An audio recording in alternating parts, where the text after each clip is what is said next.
అల్లు అర్జున్ మరియు అట్లీ కాంబినేషన్లో తెరకెక్కే సినిమా గురించి తాజా అప్డేట్స్ బయటకు వచ్చాయి. అట్లీ ఈ సినిమాను దేశంలోనే ఖరీదైన చిత్రంగా తెరకెక్కించాలని ప్లాన్ చేస్తున్నట్లు తెలిపారు.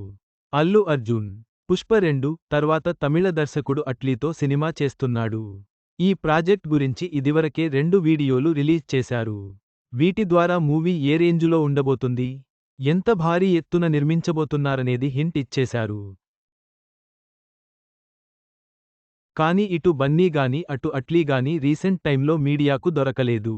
కాబట్టి వీడియోలతో అభిమానులు సరిపెట్టుకున్నారు. కానీ తాజాగా సత్యభామ యూనివర్సిటీలో డాక్టరేట్ అందుకున్న అట్లీ, అల్లు అర్జున్తో చేయబోయే చిత్రం గురించి అదిరిపోయే విషయాలు బయటపెట్టాడు. దేశంలోనే ఇదే ఖరీదైన సినిమా. చాలా పెద్దగా ప్లాన్ చేస్తున్నాం. సరికొత్త టెక్నాలజీ కూడా పరిచయం చేయబోతున్నాం. బడ్జెట్ ఎంతనేది ఇంకా డిసైడ్ అవ్వలేదు. సినిమా తీయడం వరకే నా బాధ్యత. విడుదల ఎప్పుడనేది నిర్మాత తీసుకునే నిర్ణయం బట్టి ఉంటుంది అని అట్లీ చెప్పుకొచ్చాడు. ఇందుకు సంబంధించిన వీడియోలు ఇప్పుడు సోషల్ మీడియాలో వైరల్ అవుతున్నాయి. అట్లీ చెప్పిన దాని బట్టి చూస్తుంటే హాలీవుడ్ రేంజ్లో ఈ సినిమాని ప్లాన్ చేస్తున్నారు. ఇదివరకు కాస్ట్లీ మూవీస్ అంటే బాహుబలి, ఆర్ఆర్ఆర్ చిత్రాల గురించి మాట్లాడుకునేవాళ్ళు.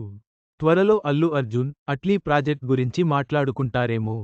ఇందులో బన్నీ 3 డిఫరెంట్ పాత్రల్లో కనిపించబోతున్నాడని సమాచారం. అందుకు తగ్గట్లే దీపికా పదుకొణెని ఇదివరకే హీరోయిన్గా ప్రకటించారు. వీళ్లతో పాటు మృణాల్ ఠాకూర్, జాన్వీ కపూర్ కూడా కనిపించబోతున్నారని తెలుస్తోంది. ఇప్పటికే ముంబైలో ప్రీ ప్రొడక్షన్ వర్క్ మొదలైపోయిందని టాక్. ప్రస్తుతానికైతే అట్లీ చెప్పినవే అప్డేట్స్. మిగిలినవి త్వరలో బయటపెడతారేమో. అట్లీ, అల్లు అర్జున్ చిత్రం హాలీవుడ్ స్థాయిలో ఉండబోతుందని తెలుస్తోంది. బడ్జెట్ ఇంకా ఫిక్స్ కాలేదు కానీ, సినిమా అంచనాలను అందుకుంటుందని అభిమానులు ఆశిస్తున్నారు.